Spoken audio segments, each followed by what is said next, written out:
All right, so we'll finish up today with the last part of section 6.2. Okay, and we left off yesterday looking at unit circle trig, and we were able to find the trig functions for any one of these four angles. Okay, that's 0, 90, 180, and 270. And the reason why we can do it is because those coordinates are easy to find. They're all zeros, ones, and negative ones. Well, today we're going to look at finding the trig functions of some other angles. Okay, not every angle, but only angles that are multiples of 30 or 45. Okay, so I wrote these in radians, but this is 30 degrees, that's 60 degrees, and that's 45 degrees. Okay, so we'll start with that, okay, finding those trig functions. And then if we can find the trig functions of those three, you can do multiples of them. Like you'd be able to do 120, because that's a multiple of 60. You'd be able to do 135. That's 45 times 3. Okay, you'll be able to do any multiple of them just by knowing the three basic ones. Okay, and then the thing that I told you, it's kind of separate, is starting to work with trig identities. Okay, this is a topic that we'll spend probably a good 2 to 3 days on it. But we're just going to kind of get introduced to it a little bit now and do some very, very basic problems.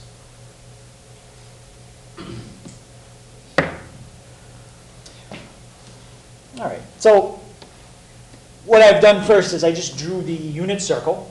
Okay, and in that circle, what is my radius? 1. Okay, so I know this side is 1. Okay, but my goal really is I need the coordinate. Okay, I have to figure out how do I get to 45 degrees. Okay, so what I can do is I'm going to make a triangle out of it. So I drew that line straight down to the x-axis. And if I can figure out how long this side is, that's x. How far do you go from the origin? To the right. And then from there, how far up? That's y. So if I can figure out those two values, how long is the base and what's the height of that triangle, that'll be the coordinate for 45 degrees. So any questions on what I have to try to figure out? Mm-hmm. Angles inside the triangle? Well, I know all the angles because that's going to be a 90, that's a 45, and that's a 45. So in this particular problem, we're going to be dealing with the 45, 45, 90 right triangle. What I have to know is the side lengths. Okay, that's what I have to figure out. Now, I know the hypotenuse, but the hypotenuse, that's not really the coordinate. Okay, that's the distance if you went kind of on an angle. I want to know, what if I went right and up? Okay, I need those two sides. Now, I don't know them yet, but I should know something about them. Does anybody know something about those two lines I just drew in red? Yeah? Should there just be one? Well, if all the sides were 1, 1, and 1, would you have a 90-degree angle? No, you'd have an equilateral. You'd have an equilateral triangle, and what are all your angles in an equilateral? They're 60. Yep, good. So it can't be a 1 and a 1. That would make it equilateral. But it's a good guess. Yep. They're both equal. And they're going to be smaller than 1. And they got to be smaller than 1, okay? Because we know in a triangle, the hypotenuse is always the biggest side. The legs have to be smaller. And this is an isosceles triangle. Okay? I have two angles that are the same. Therefore, you have to have two sides that are the same. Okay? So that's what we're going to try to figure out right now. What are those two sides? Since I don't know what they are, what could I use to represent them? X and Y. Now, would I want to use two different letters? Because what did we just say about them? X1 and X2, or just X. They're the same, right? Yeah. So if they're the same, let's use exactly the same letter. So yeah, we could use, doesn't matter, A and A or X and X. Okay, but whatever they are, they're the same. Now, is there any way we could solve for x here? Is there any formula that has to do with the sides of a triangle with a 90-degree angle? Pythagorean theorem. Yeah, the Pythagorean theorem. Could you set that up for me, Luke, using the values I have there? A squared equals b squared. Oh, a squared plus b squared equals c squared. Right? Yeah, I'm just not sure. Where did you get the a's and the b's and the c's from? Isn't that the formula for it though? No, he wants you to. That is, He's going to use it all. those are three letters you could use, but we're not here. I'm just spitting stuff back that I learned. That's okay. Yeah, middle school. So let's use the letters and numbers that I have here. Okay, so x squared plus x squared equals 1. Yeah, x squared plus x squared equals 1 squared, but that would just become 1. All right, so I can combine my like terms, x squared and x squared. I have 2x squared equals 1. What could I do next to try to start getting x squared by itself? Yep, I can divide by 2. So I get x squared equals 1/2. And how do I get x? I don't want x squared. Get the square root of x, or 1 over x, or 1 over 2. 1 over 2. Yeah, Hager, it's too early for me to be doing this. that's okay. You're doing great. You're trying. So when you take the square root of 1/2, the way you take the square root of a fraction, you take the square root of the top and the bottom. All right, let's just continue over here. What's the square root of 1? 1. And now the only thing that's wrong with that is I left a square root in the bottom. Okay, we're not usually allowed to do that. It's kind of an old-fashioned thing to get rid of the square root in the bottom, but they still do it. So with calculators and computers, there's really not as much of a reason for getting rid of the square root in the bottom anymore. When they didn't have calculators, that's why they used to do that. But it's just kind of something that's been carried on, and they still do it. So does anybody remember how you get rid of the square root from the bottom here? Yeah, you times it by square root of 2 over. Yeah. And what happens is you get 1 times the square root of 2 in the top, divided by the square root of 2 times the square root of 2 is the square root of 4, which is 2. Okay. So that's the length of the bottom of the triangle, and that's also the same as the height. So now I should be able to write the coordinates for 45 because I know these two values. What's the length of the bottom side of the triangle? Square root of 2. Square root of 2 over 2. And what's the height of the triangle? Square root of 2. Square root of 2 over 2. And that is the coordinate for 45 degrees. Okay, that never changes. Always the same coordinate. Right, so if you're going to make a reference sheet for the test, I would draw a diagram of the unit circle. I would label the 4 basic points that we did yesterday, and I would add to that diagram the ones I'm going to show you today. Okay? You're going to have to arrange it so you can fit some other information in, because we're going to do an angle here, and we're going to do another one here. I'm going to just draw new diagrams every time so it doesn't look as cluttered. But if you arrange it nicely, you can do it all in the same diagram. So does that mean, like, let's say I went to a 90 degree, would that just be a multiple of the 45 degree formula, right? So like the 45 degree formula is square root of 2 over 2 and square root of 2 over 2. So if I went to 90 degrees, would that be square root of 4 over 4 and then square root of 4 over 4, 2 over 4, 2 over 4? So 90 is special because it's right on the axis. Yeah, sure. Anytime you have a point on the axis, one of your coordinates is always a 0. Oh, okay. Yeah. We are going to do something else with this, but we're not going to really find a multiple of 90. We're going to go like this with it. We're going to go over to here and do 135. And It'd just be negative. yeah, the only thing that happens when you do a 45-degree angle in a different quadrant, it's a mirror image. The numbers stay the same, but one of them could become negative in this case, or in this case, both of them become negative. All right, or in the fourth quadrant, again, one of them would become negative. So that's your, I wasn't going to draw this yet, but that's your 45-degree angle drawn in every quadrant. You just have to know it in quadrant 1, and then for quadrant 2, make the x negative. For quadrant quadrant 3, make the x and the y negative. And for quadrant 4, make the y negative, just the y. Okay. But again, for now, I'm just going to focus on quadrant 1. We'll do these mirror images later on.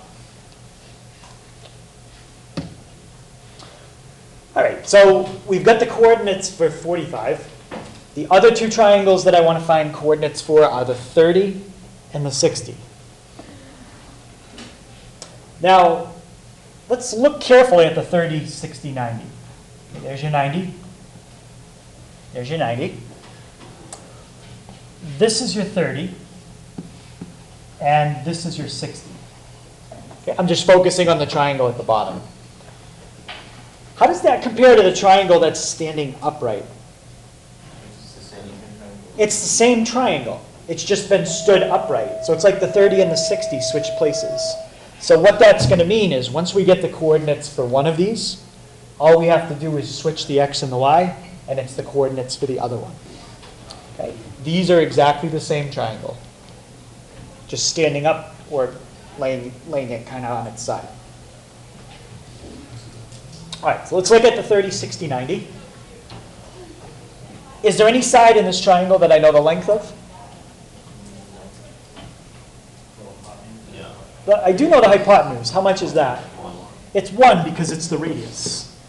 It's the radius in that unit circle. Now, can I do the same trick I did last time? Are these other two sides the same length? No, because these angles are different. If you remember, there is a relationship from geometry about a 30, 60, 90. But let's pretend you don't remember it. Okay, you do? You don't. Okay, good. So we don't even have to pretend. I'm going to show you a trick for how to figure out the lengths. Okay, what I'm going to do is I'm going to group all this together. I'm going to make a copy of it. Like that. And I'm going to reflect it. Okay, and I'm going to put it like that. Now I'm only going to need this triangle temporarily. Okay, I'm going to erase this triangle in a second.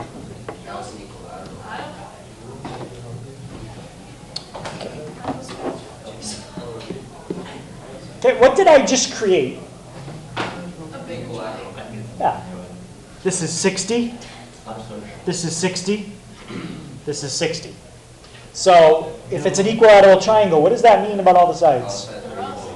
They're all 60, including, well, they're all 1. So including this side here. This side is also 1. Now, if this side is broken up into two parts that are exactly the same length and they have to add to 1, how long is each one of them? Half. Half. They add up to 1. Okay? You're thinking square, not shows. So now we know that that side is a half, okay, just by doing that little mirror image trick. Okay? So good. Because all three sides are different, I have to know 2 of them, and now I do. Okay, any questions on that trick? Okay, now I don't need the bottom triangle anymore. I can get rid of that. Okay, I just needed it temporarily. Okay, now what could I call the bottom side? I still don't know the length of that side. Yeah, but you can, Yeah, now I can do the Pythagorean Theorem, okay, very easily, and find x. Okay, so what's my Pythagorean Theorem here? Yeah?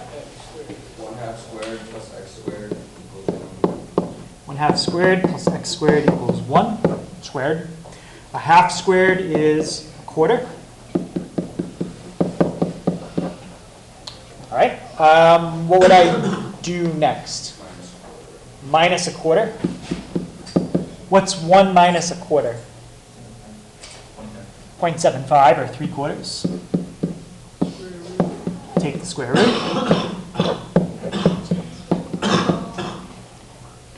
And is there anything in there I can simplify? Square root of 4 is 2. Square root of 4 is 2. And it works out nice that the bottom simplified because now I don't have to deal with the root in the bottom. Okay, so now I know the bottom side of that triangle is square root 3 over 2. So what would be the coordinates for 30 degrees? How would you get here, pretending this is the origin? Square root of 3 over 2. Square root of 3 over 2 is your x. And then 1 over 2 is your y. Now, if you take that triangle and stand it up, now the short side is on the bottom. Okay? So how long is the short side in the 30, 60, 90? That's your 1/2. And what about the tall side?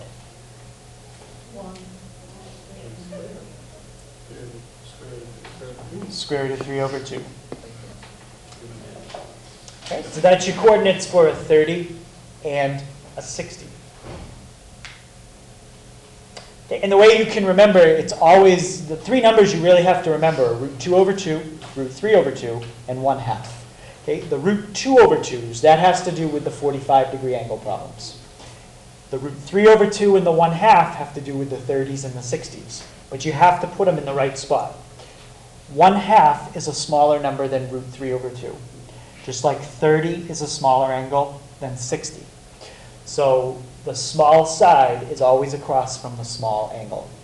Okay, so if you have a triangle like this, pretend that's your 60, that's your 30. 30 is the smallest side, or smallest angle. 1/2 is the smallest side. So always put the 1/2 across from the 30. Always put the root 3 over 2 across from the 60. Okay, always. And that's how you draw the triangle. This would be like in quadrant 2. Okay? We didn't do quadrant 2 yet, but that's where that triangle would go. Okay, and you always take into account the direction. If you go negative, and in this case, then positive. Okay, any questions on how to label these sides? Yeah? I'm just confused on how you got curves How we did from x squared equals 3/4?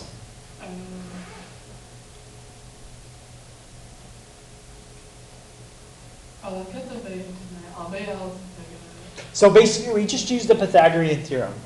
So we had x squared plus 1/2 squared equals 1 squared. So there's fractions, but really it's just the Pythagorean Theorem. And then 1/2 squared is 1/4. And then my goal is to get this by itself. So I put the 1/4 on the other side by subtracting it. And if you take a quarter away from 1, you're left with 3/4. And then I have to take the square root. But what's nice is I had a number in the bottom that I could take the square root of and just get a 2. Oh. In the top, I can't do anything with square root of 3, so I just leave it. Right, so those are the 3 coordinates that you need to know. And if you know those 2, and you know this one, you can do everything with unit circle trig that we're going to do in this class. Okay, just you have to know those 3 coordinates. All right, so let's try some problems. Okay, they want us to find the 6 trig functions of 45 degrees. What I usually do is if I don't know the coordinate, I make a sketch, and that usually helps me. That's 0. That's 90. Where's 45 degrees? It's exactly halfway. Okay. So it's kind of a smaller version, but there's your 45, 45, 90 triangle. So what is the coordinates for 45 degrees? Square root of 2 over 2, and square root of 2 over 2. No. Now we're just doing the same thing we did yesterday. Plug in those 2 values into all 6 formulas. I won't be asking you to do all 6 in the same problem. Okay? This would be 6 separate problems on the test. Okay, if I gave it to you like that. All right, so let's start with what's the sine of 45? Negative or positive? I didn't mean to say negative. And which one did you pick, the x or the y? Yeah, so even though if you mixed them up this time, they're the same, you'd get lucky and it would still be right. Okay, so that's the y value. How about cosine? Same thing, but it's the x. It's the same, but it's the x value. And now the tangent, you're going to divide y by x. 1. 1. Okay, whenever you divide two things that are the same, you get 1. Okay, how about cosecant? How do I find that? Flip what? Yeah, flip, just take the y value and flip it. Okay, so that's 2 over root 2. But I talked about this earlier. What do I have to do here?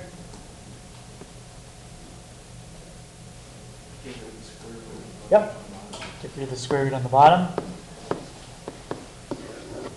And if I do that out, what am I going to get? 2 Just 2? over 2. And 2 square roots of 2 over 2 square roots of 2 over 2. And that reduces. Square root of 2. Square root of 2. Oh, that's right. Square root of 2. Because if you multiply straight across, you get 2 square root 2 in the top. You get square root 4 in the bottom, which is 2. And then the 2's cancel. Okay? You can always cancel a number on the outside of the root. Don't try to cancel the 2 under the root. That's not a 2. That's a square root 2. Okay? I just need to know like what sin, cos, and tan. Like I know like sin, cos, tan equal y x and then y over x. Like, so what's the The other 3 are just the first 3 flipped. Oh, okay. So 1 over y, 1 over x, x over y. Now, the secant of 45 should be pretty quick to do. How come? We just did it. We just did it. It's the same as the sine, right? Sine and cosine are the same.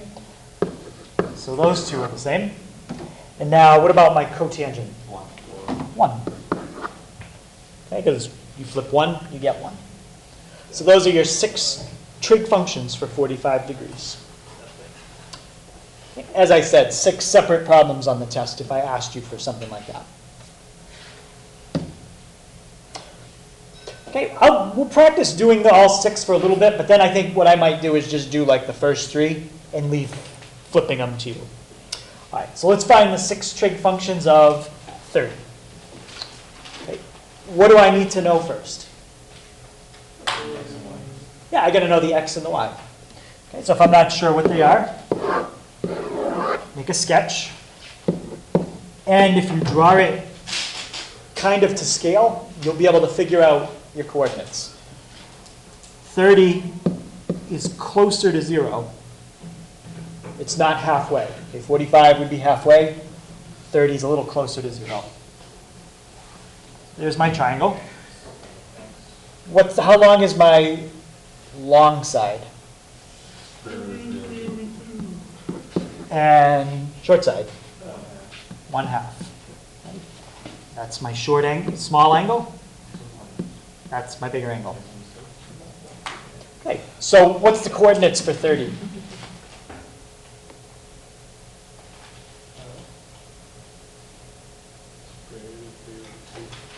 Mm-hmm. And 1/2.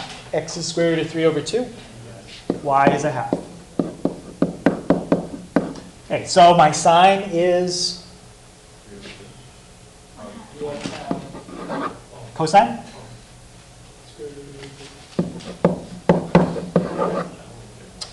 And the tangent is when you divide these two. But when you divide them, what cancels out?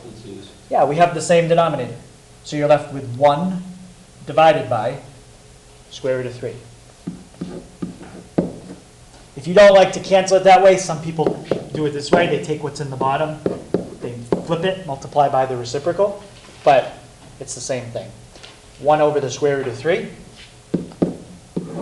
And what do I get if I fix that? Yes, square root of 3 over 3. Don't get rid of that other answer. Okay? It's not that it was wrong, it's just that it wasn't simplified for this one. But it might come in handy to do something else in a little bit. So just keep it right there. That's going to be 2. Okay, the next one is 2 over square root of 3. But we have to fix it again. 3 over square root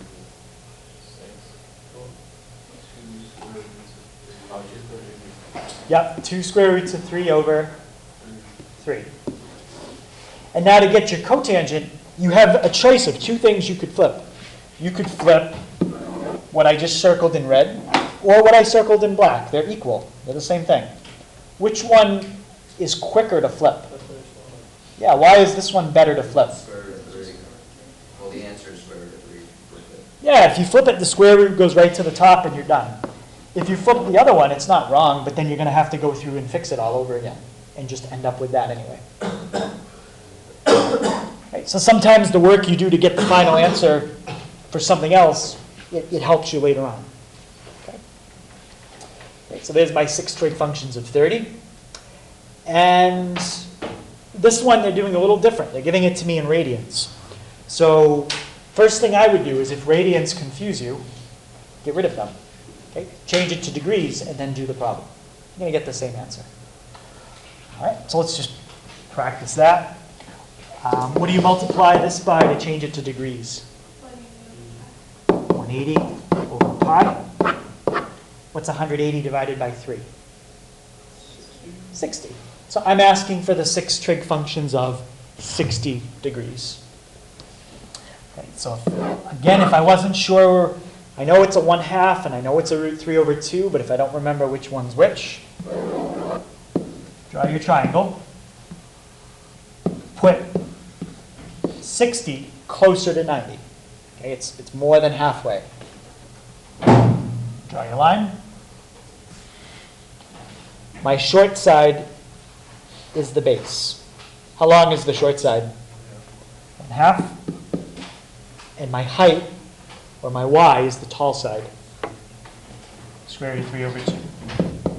So we're going to get all the same answers we just did for the 30 as we do with the 60. It's just all the x's and y's switch places. Okay, so my coordinate is 1/2 root 3 over 2.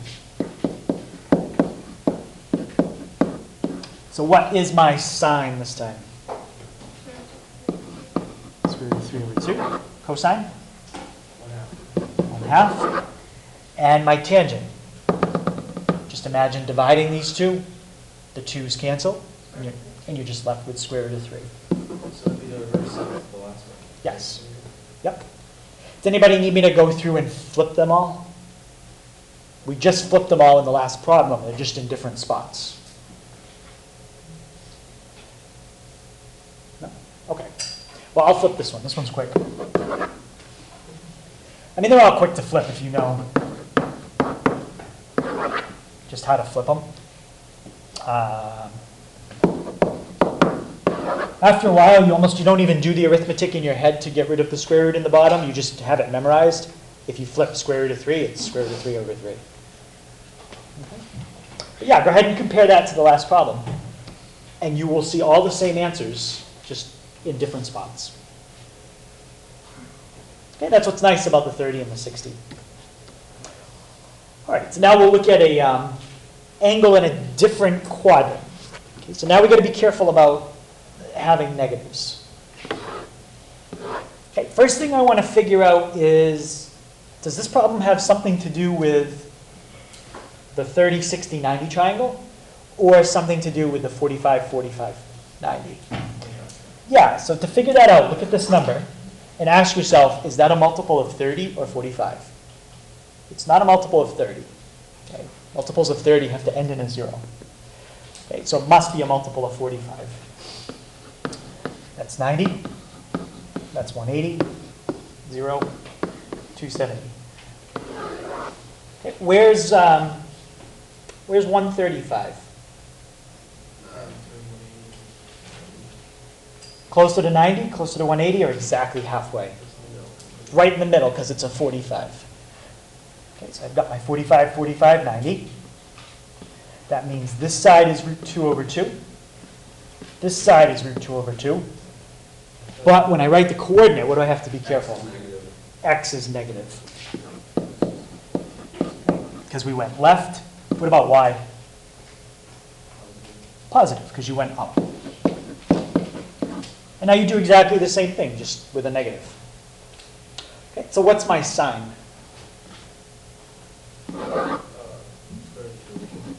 Yeah. My cosine? Yeah. And this time it is important you get them right because x and y are different, so if you switch them, you would get it wrong. And what about the tangent?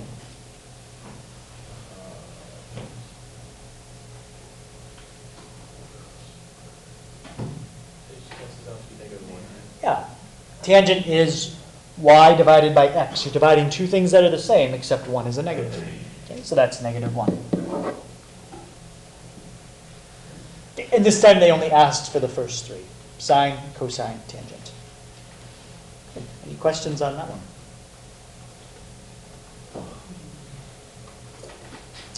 All right.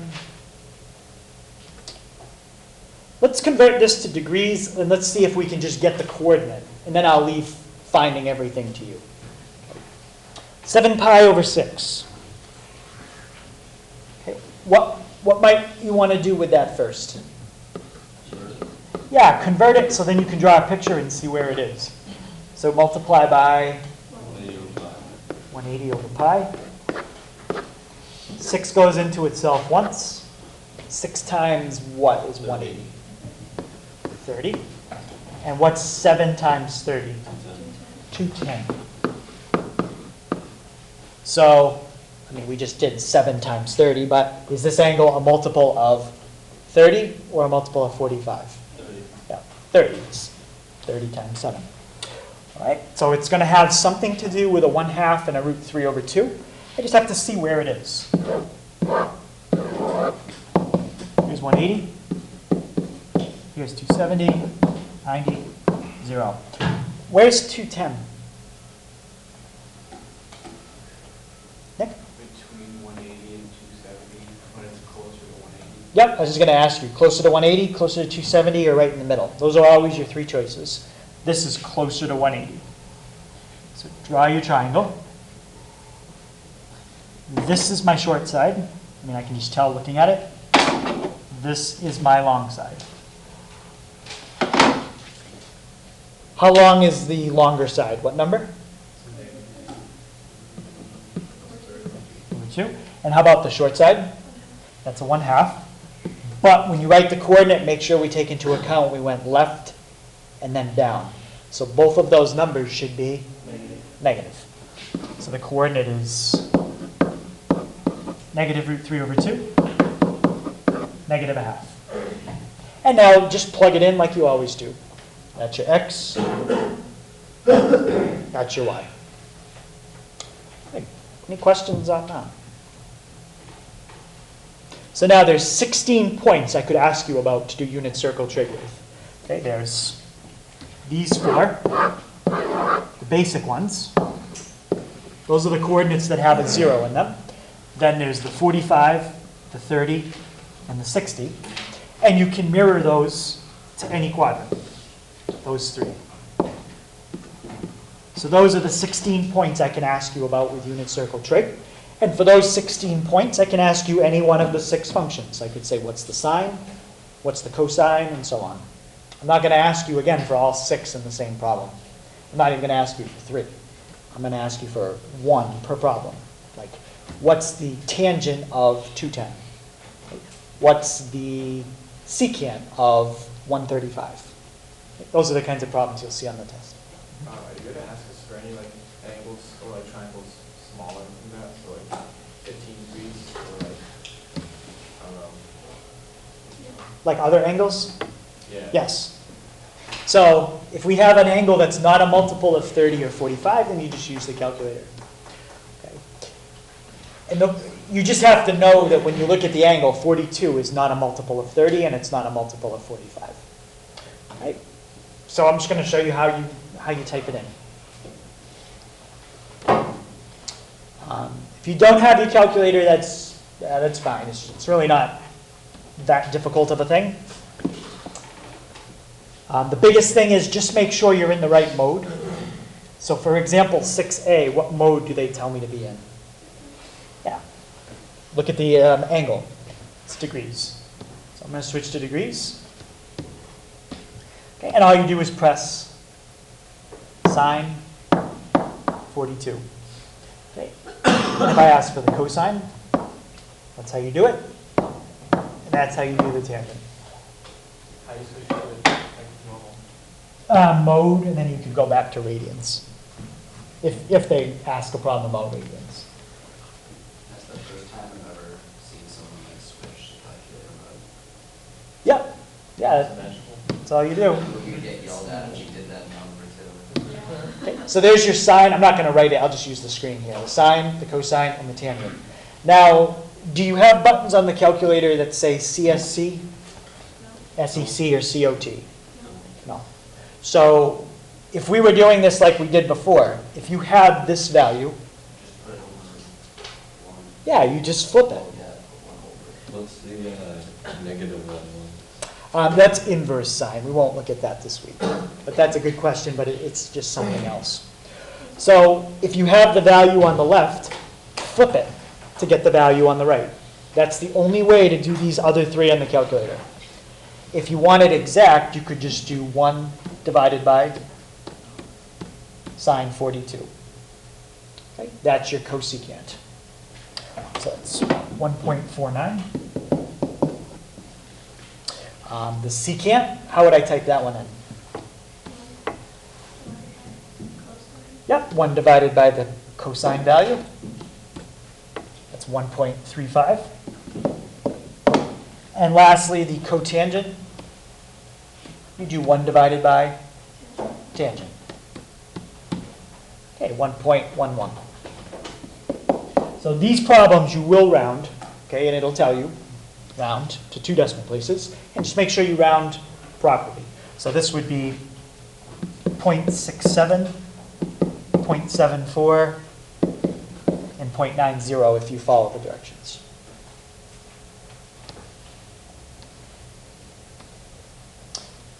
Okay. What's the difference between 6a and 6b? It's in radians. Okay, you have to be very careful. They don't have to tell you the problem is in radians. You have to read it and see there's no degree symbol. Okay, so the only thing I have to do different here is go to mode,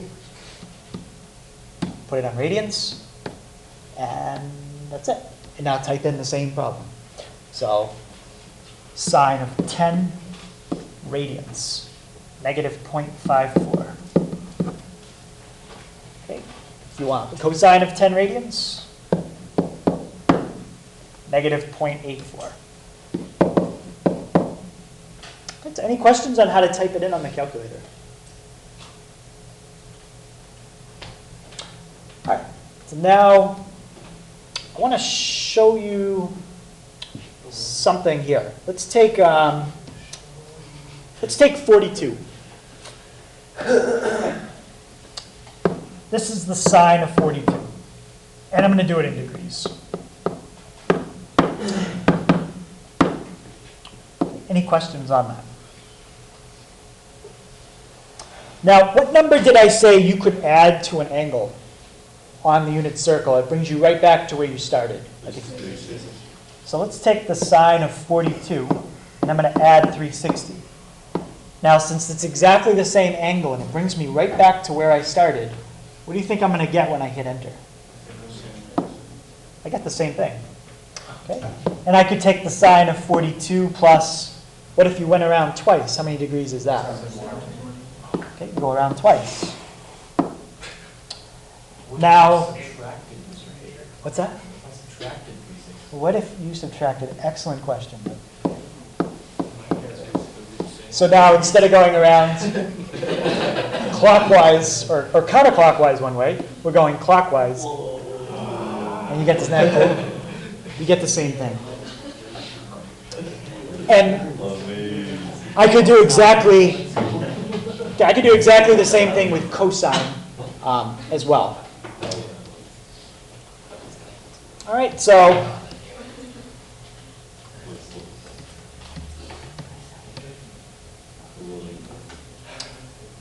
these two properties right here. That's what I just showed you. Okay? For these functions, the domain is any number that you want. I did it with 42 degrees, but I could have done it with 12 degrees, 16.7. It doesn't matter. But you can take the sine of any angle, and then you can add or subtract multiples. I did this in radians, multiples of 2 pi. Okay? You can't, just like with 360, you can add or subtract multiples of 360. So you could do 360 times 1, 360 times 2, 360 times 3. You can't add like 367. You have to either add a whole multiple of 360 or that's it. Okay? So these are what you call the periodic properties for sine and cosine. What that means is the values repeat every 360 degrees. Okay? Or every 2 pi radians, if you're writing it in radians. Okay? And another thing you might notice, not only you can plug in any number you want for the angle and it would work. You could do that with any angle in degrees or radians. But when you hit enter on the calculator, the answer that you're always going to get, and maybe you noticed it looking at this problem, 0.6, 0.7, 0.9. Let's look at some other ones. Negative 0.8, negative 0.5. Those numbers are all kind of close. Okay? They're always going to be between negative 1 and 1. So if you take your calculator and you press sine, type in an angle, and hit enter, I guarantee you the answer is always between negative 1 and 1. Always. You'll never get a number bigger than 1. You'll never get a number smaller than negative 1. No matter what you plug in. Anything. Right, so any questions on that idea? That adding or subtracting 360 degrees or 2 pi to an angle doesn't change the answer when you do sine or cosine. Okay, that's that idea right there. Okay, and I can put that in the notes if that makes that property clearer.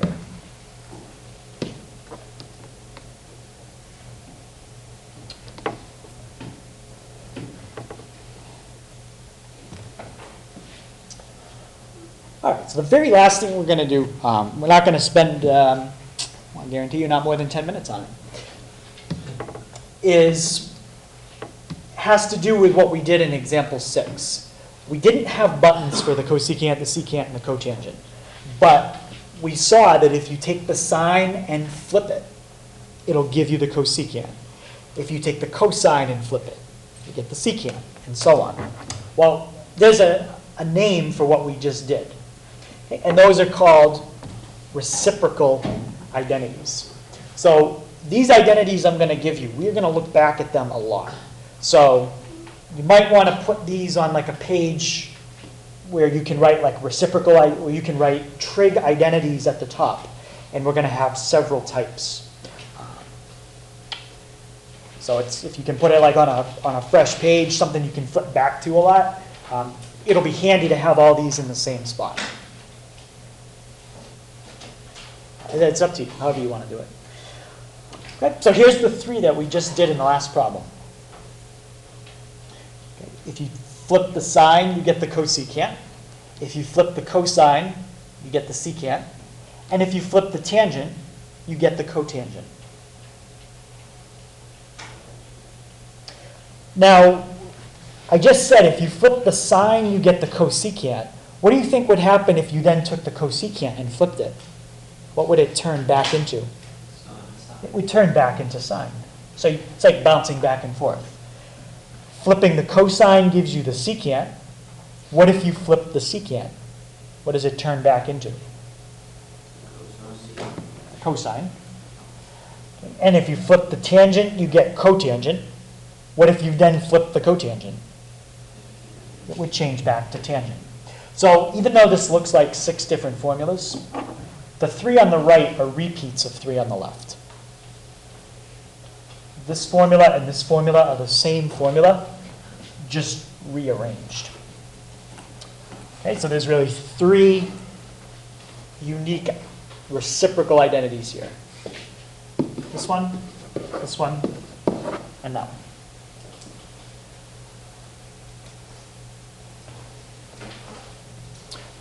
Okay, so those are called reciprocal identities.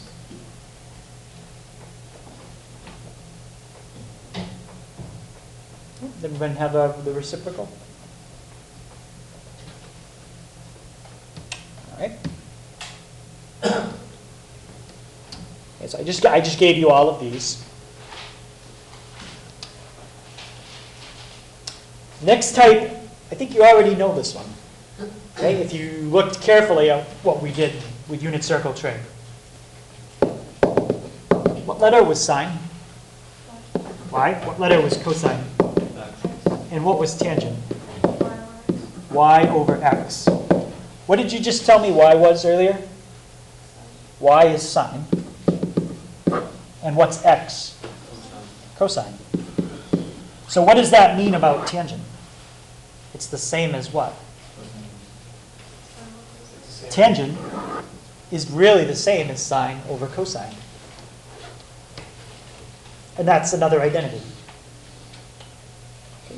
Tangent is the same as sine over cosine. And cotangent, remember cotangent is just tangent flipped.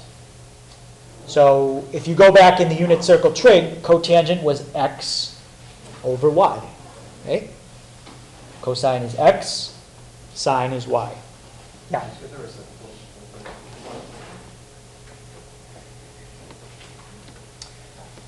Okay, and the last three identities, I'm giving you the identities now. I don't want you to get overwhelmed with them. We're not doing anything with them. I'm just giving them to you because they are the last set of what we call the basic or the fundamental trig identities. You've got the reciprocal, the tangent and cotangent, and the Pythagorean. We are not doing anything with the Pythagorean ones now. I just want you to have them all in the same spot in your notes. Okay, so just copy down the Pythagorean ones. Okay, and I'm not even going to talk about them today. Okay, so it says sine squared plus cosine squared equals 1. 1 plus tangent squared equals secant squared. And 1 plus cotangent squared equals cosecant squared. And we'll talk about them later. Okay, what I am going to do is I'm going to show you something with the ones that are a little bit more basic, the ones that have the 1 over. Okay, and there'll be one question on the test, very similar to what I'm about to show you. Okay, and I think once I show you what it is, you won't think it's too hard, I hope.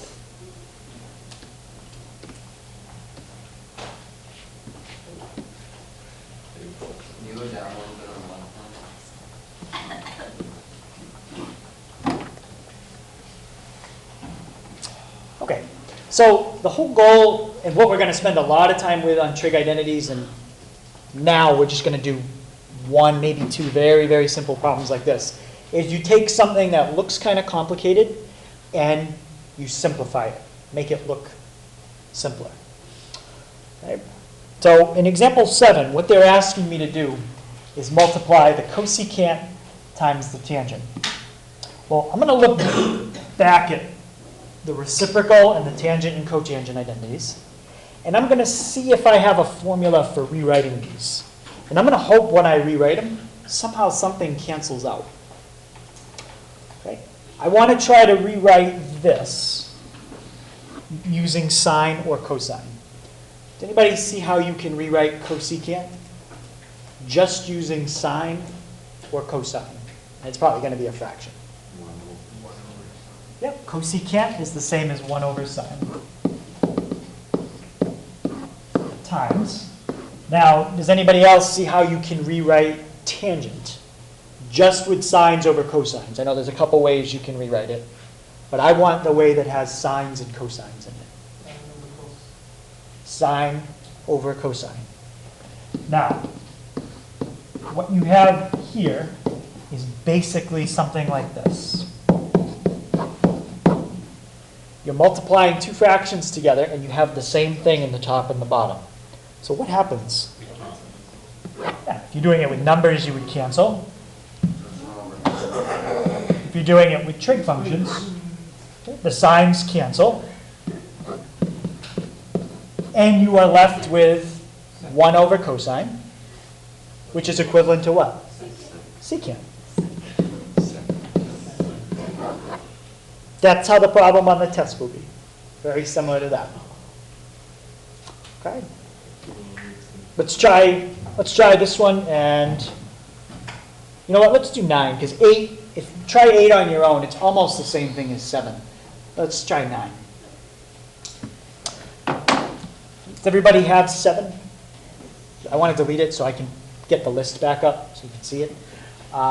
Let's do the same thing. How can you rewrite cotangent just with sines and cosines? 1 over. Cotangent is equal to cosine over sine. So I'm going to substitute that for that, because they're equal. Isn't cotangent 1 over tangent 2? Nope. For now, I'm not using that one. Now, what about cosecant?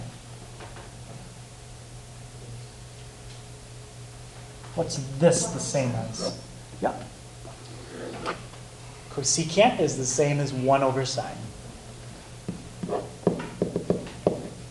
Now, if I were to do this with numbers, you basically have this. What happens when you divide two fractions with the same denominator? Yeah, the denominators cancel. And in that case, you'd be left with 2 divided by 1. In this case, you are left with just cosine divided by 1, which is just cosine.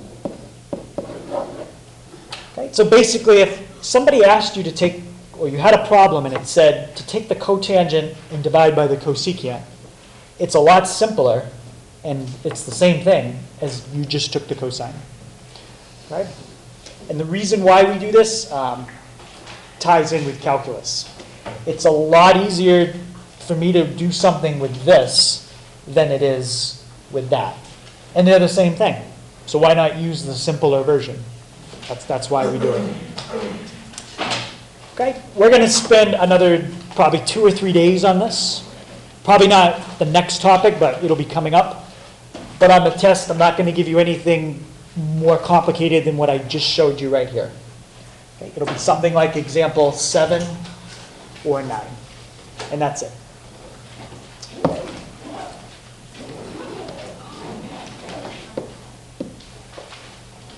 Okay, so the homework is on 335.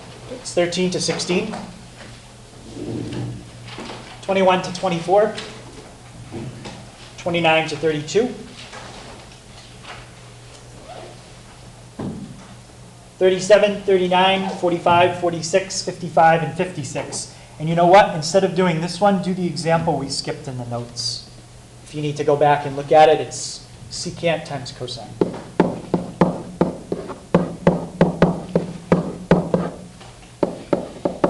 It was example 8. Okay, so we'll take a look at that tomorrow. We'll have our test. Don't forget, I will be here for extra help if anybody needs to go over anything after school today.